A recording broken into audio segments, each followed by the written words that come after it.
C'est de l'histoire Ouais.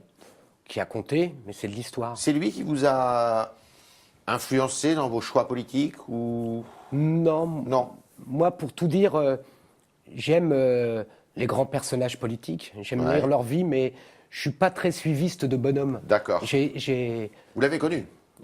eu l'occasion de le croiser une fois. Je peux pas dire que je l'ai connu. Ouais, ouais. Ce serait prétentieux. Un grand président pour vous? Ah bah, de toute façon, on peut dire qu'avec le général de Gaulle, c'est les deux grands présidents que la France ait connus dans l'après-guerre. D'accord. Alors, on revient à l'actualité, au jour d'aujourd'hui. François Hollande, vous avez lu les sondages, notamment celui du Figaro, RTL et de TF1, complètement discrédité. Mais Valls, il fait guère mieux, alors que Valls, c'est un peu l'homme sur qui vous comptez, vous. Oui, mais je pense que les lectures de sondages doivent être faites en fonction de la place qu'on a. Le Premier ministre n'est pas un homme qui s'est démarqué du président, Pour le moment, qui n'a oui. pas fait sa petite musique, Ouais. qui n'a pas passé son temps à aller dire en off aux journalistes le contraire de ce qu'il disait en on à la tribune de l'Assemblée nationale.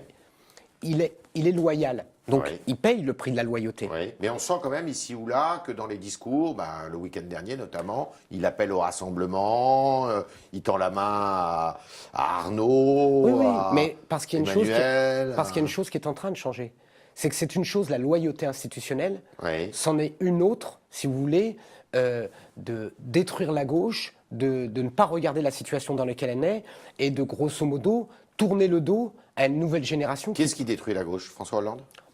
En tout cas, son quinquennat a été au bout de la destruction de la gauche. D'abord électoralement, Ouais. je vous rappelle qu'on a pratiquement tout perdu sur le terrain. Oui. C'est souvent le cas des majorités. Hein. Oh oui, mais là, la défaite est très lourde. D'accord. La défaite est très lourde. Et la seconde chose, la perte de repères. Oui. Et quand François Hollande mène un débat sur le thème «j'ai pas trahi», etc., Ouais. bon, il n'y a pas de débat avec lui. Parce qu'en fait, il n'y a jamais eu de débat politique. Il n'a pas de ligne politique. Il n'a pas de ligne politique. Non, moi, je pense qu'il n'a aucune ligne politique. Je pense que ça a été... Mais il est socialiste quand même ou... Oh oui, oui, Oui. oui, il est socialiste. Mais c'est un socialisme de l'improvisation. D'accord. Et donc il a détruit la gauche. De fait, le bilan politique, vous savez, quand vous êtes en responsabilité au plus haut sommet de l'État, Oui. vous ne pouvez pas dire « Ah non, il y a des choses, tout ce qui est bien, c'est moi, et tout ce qui est mal, j'y suis pour rien. Oui. Il faut tout assumer. Voilà, il ne faut pas fuir. Et il assume pas? Je crois que parfois, il n'assume pas pas trop son bilan. Le PS, quoi qu'il arrive, va pouvoir tenir comme ça ou il va imploser? Je ne pense pas que le PS soit condamné à imploser. En fait, depuis que je suis rentré au Parti Socialiste, C'était en quelle année? Sans être... en 1986, vous Ouais. voyez, dès que je suis rentré, il y a des copains qui m'ont dit « Mais qu'est-ce que tu fais au PS? Il va exploser, il a disparu. Il y a Donc toujours... c'est une vieille rengaine en fait. Voilà, c'est une vieille rengaine, mais la réalité, c'est que PS ou avec un autre nom, il reste toujours deux grands partis de gouvernement. La question qui est posée pour le PS, c'est pas Oui. de disparaître. Oui. C'est que s'il n'a pas un candidat puissant à l'élection présidentielle, je Merci. pense que le risque, c'est que la gauche n'aura plus la masse électorale pour prétendre au pouvoir. D'accord. C'est-à-dire que c'est la marginalisation qui le guette, pas la disparition. Et la marginalisation en politique, ça dure très très longtemps. Très longtemps. Qu'est-ce qu'il faut qu'il fasse, Manuel Valls, pour bien se positionner? Qu'est-ce qu'il faut qu'il fasse? Moi, je pense que le comportement qu'a le Premier ministre ces derniers jours est celui exactement qu'il faut avoir. C'est-à-dire, pas faire de la tactique, Ouais. pas faire des complots de couloir, Rester loyal? rester loyal dans sa position institutionnelle, pas réunir en secret des gens dans des ministères, mais au contraire, faire de la politique, rassembler. Et attendre que le président de la République se déclare ou dise « je n'y vais pas ». Moi, je pense qu'il doit clairement exprimer le fait qu'il a une vision politique, une option politique pour aider la gauche et pour aider le pays. Vous ne m'avez pas répondu là. Sûr.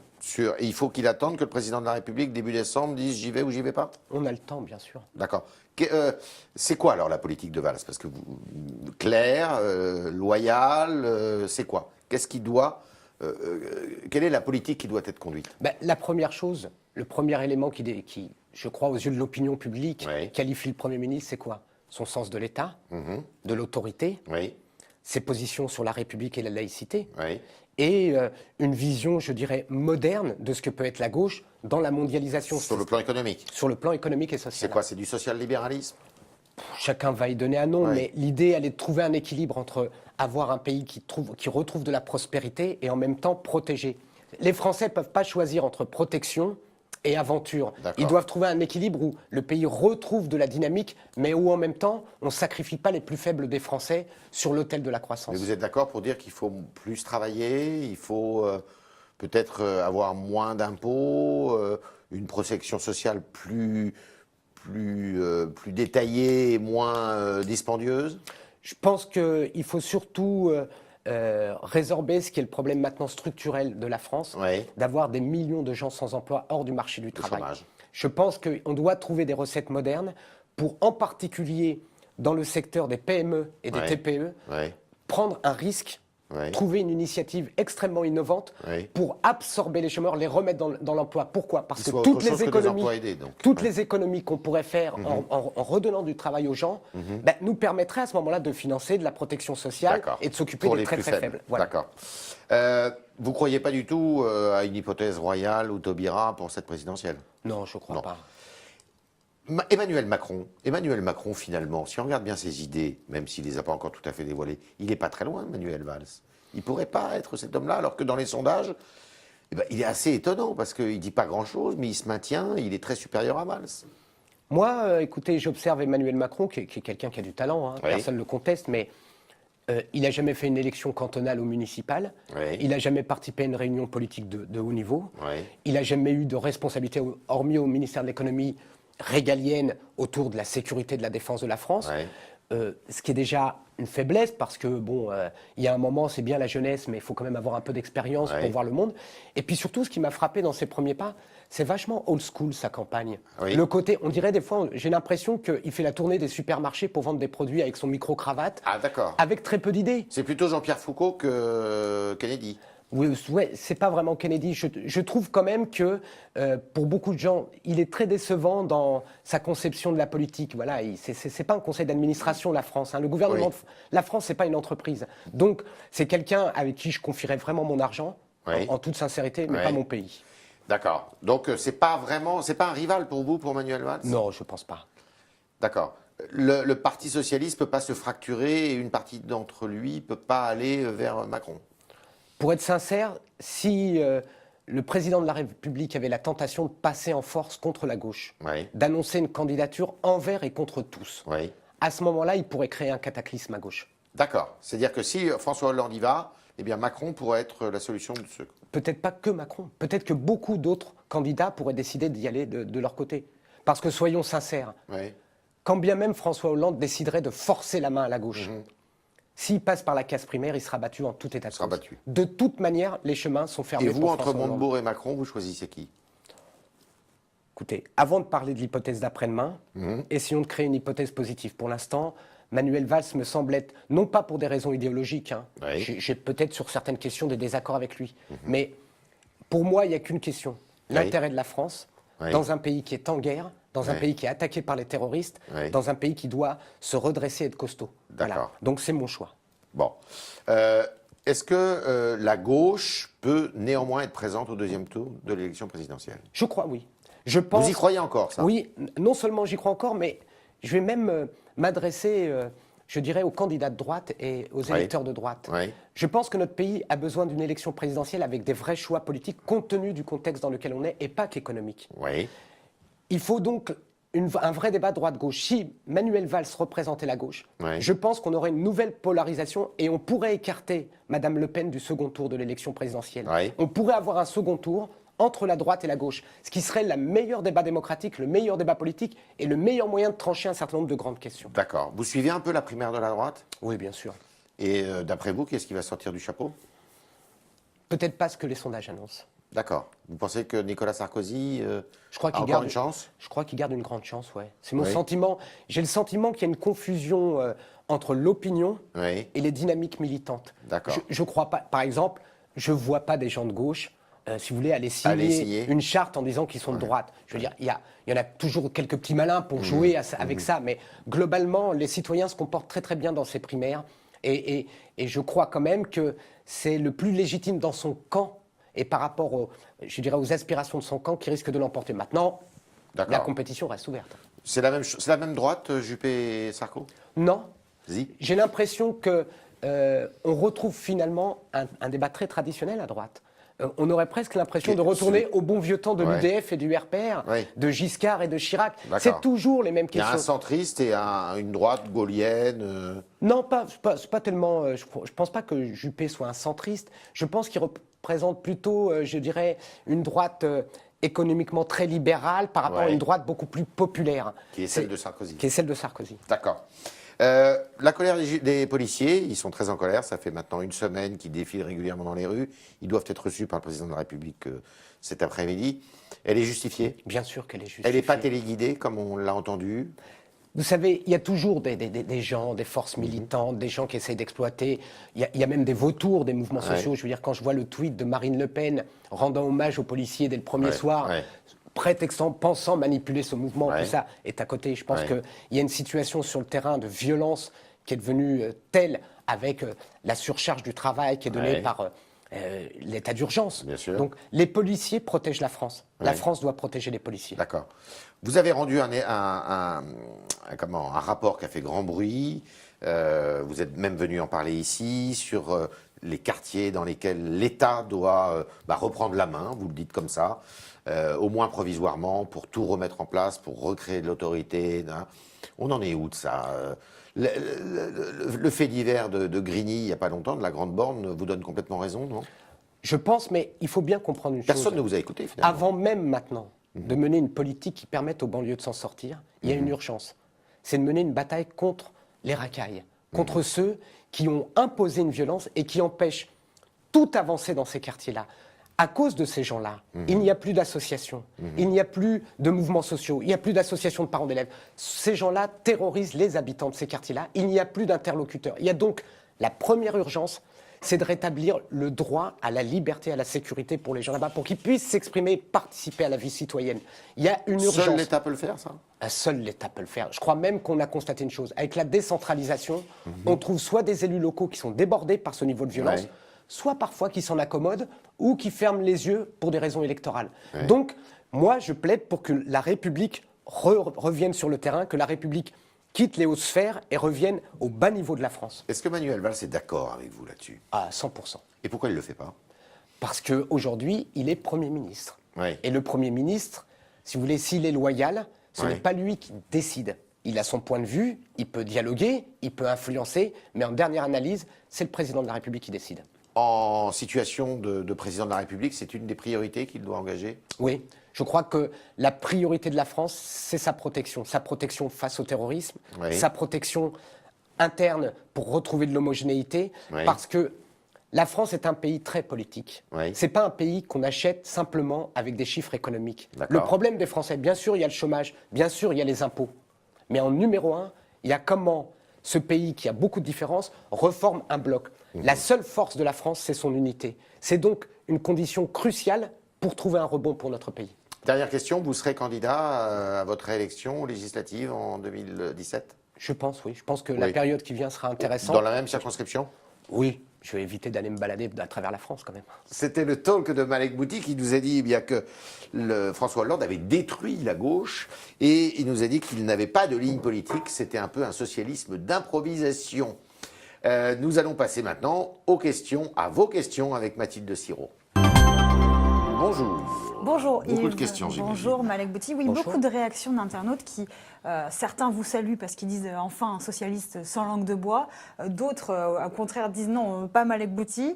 Enfin, en tout cas, on a une question intéressante de Christophe Catelier. Je ne sais pas si vous le connaissez. Il dit c'est le seul homme de gauche que je respecte.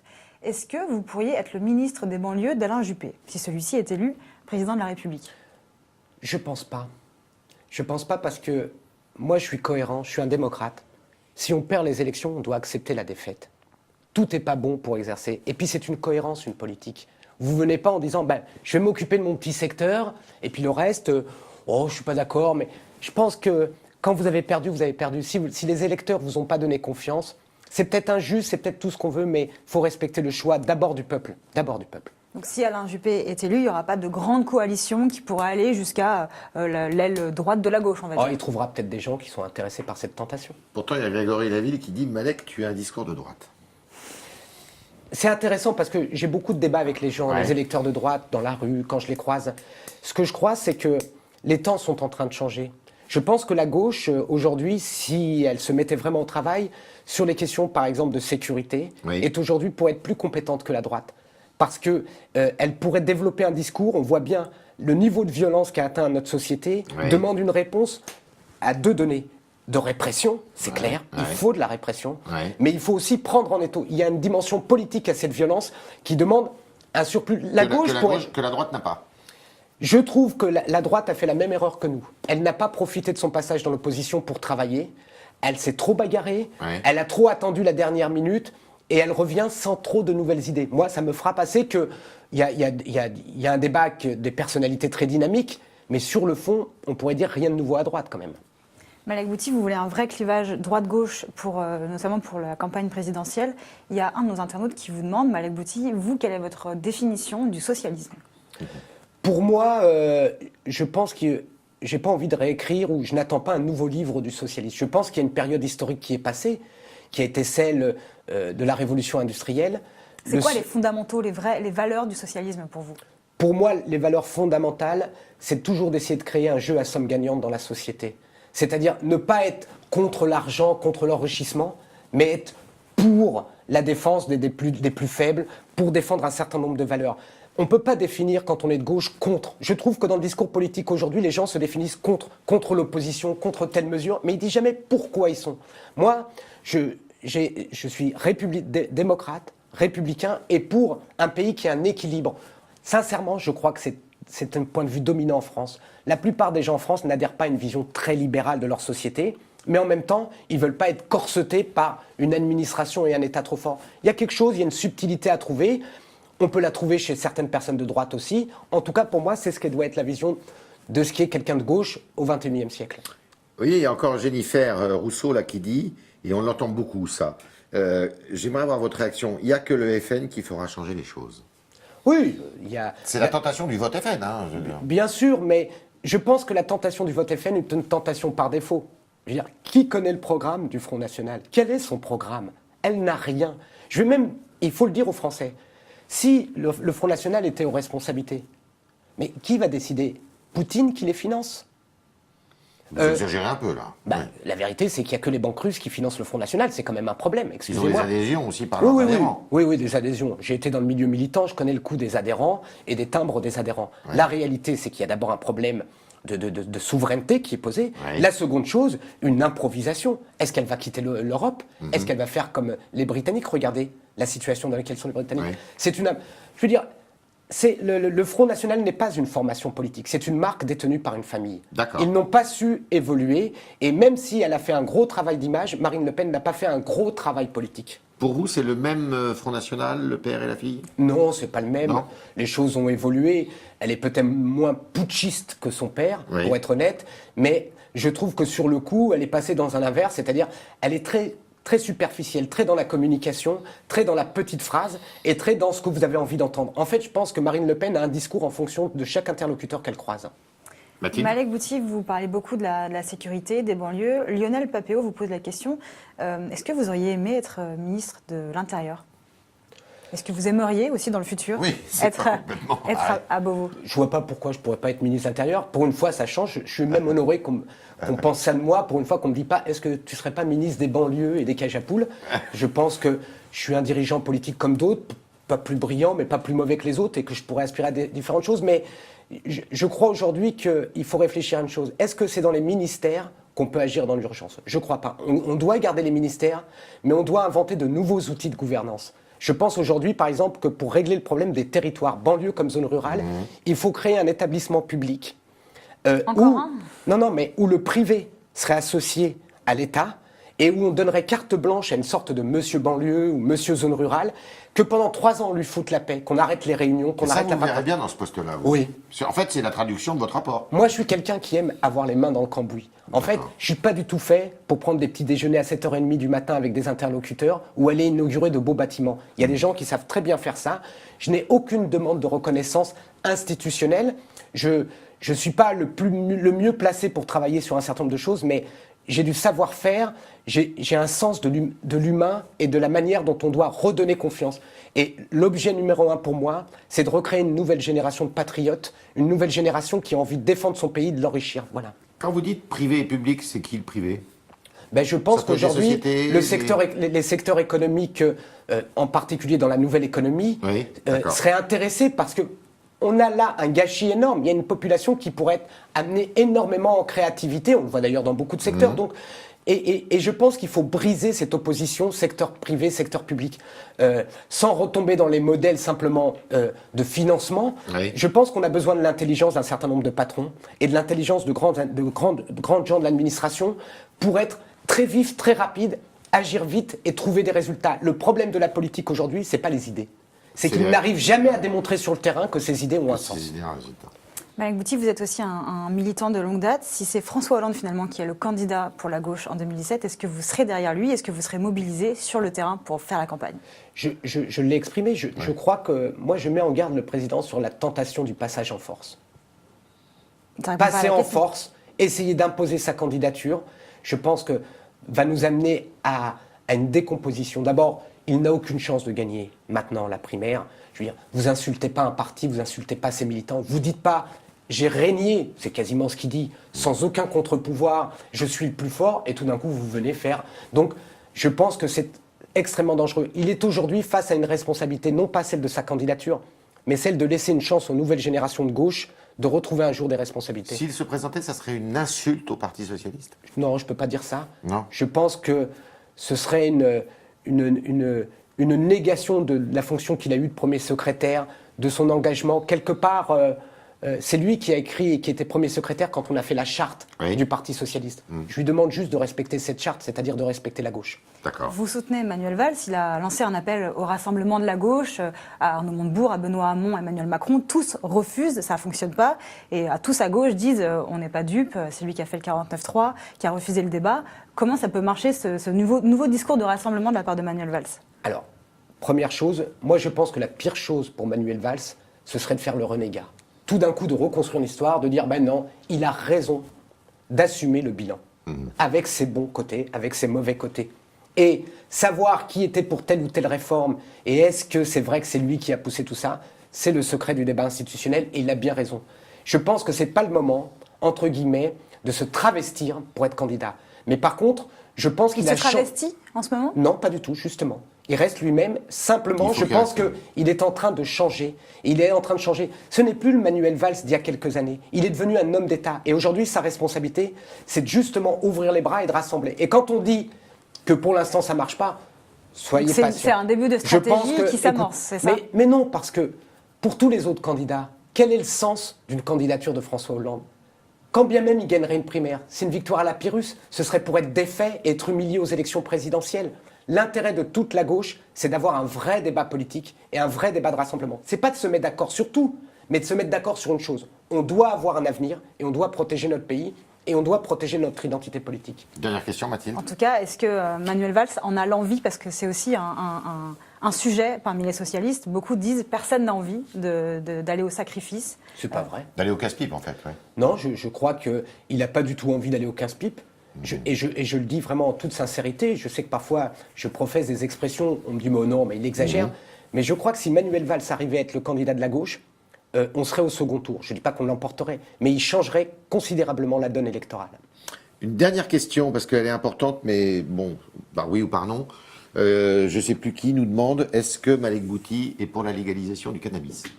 Pour l'étatisation du cannabis, oui. Totalement. L'étatisation, oui. Ça veut dire quoi? C'est-à-dire un monopole d'État. Oui. Mais oui, absolument, parce que c'est devenu une urgence de briser la prohibition qui a donné naissance au nouveau gangstérisme et qui finance le terrorisme. C'est une forme de dépénalisation quand même alors? Non, la dépénalisation, c'est une question de liberté. D'accord. Alors que moi, je pense que c'est une question de sécurité qui est posée autour du cannabis. Très bien, vous étiez très nombreux, c'est vrai, hein, extrêmement nombreux, avec beaucoup de commentaires assez élogieux. Merci à vous internautes et on vous retrouve demain avec Mathilde.